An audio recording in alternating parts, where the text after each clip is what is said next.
Honourables. I rise chiefly, I'm going to concentrate on Amendment 150 in the name of the Noble Lady Baroness Grenda, to which I've also attached my name. But just to briefly comment, the Noble Lady Baroness Parmenter very comprehensively introduced 148. And indeed, we have majored on chalk streams, and I suspect we will hear a lot more about chalk streams. I'm just going to cross-reference an earlier contribution I made this week to recent research about the River Itchen and the amount of plastics and fiberglass fibres that have just been discovered, new research in that chalk stream, and just permissible activities.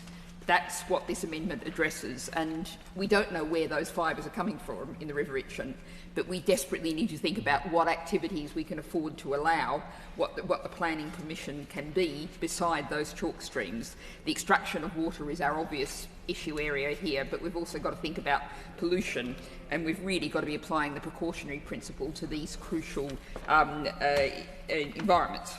Now, Amendment 150 says that a spatial development strategy must take account of local wildlife sites.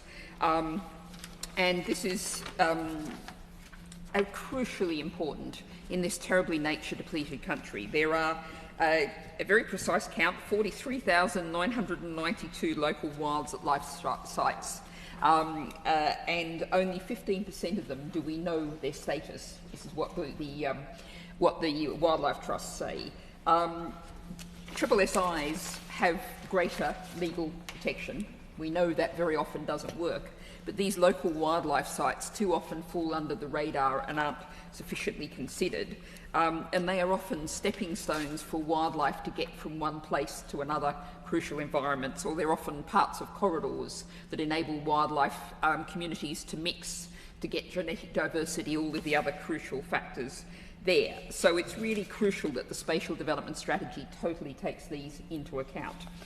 And I think this also cross-references, I'm just going to speak briefly, strongly in favour of the 152ZA and commend the Noble Lady Baroness Hodgson of Abinger for bringing this amendment about the welfare, and Noble Lady I'm sure is going to introduce it shortly, but it's about the welfare of animals being considered in spatial development strategies.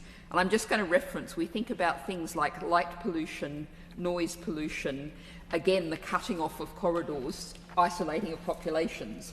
These are the things that human developments are doing that we're not sufficiently considering the welfare of animals, and that very much relates to the local wildlife sites as well.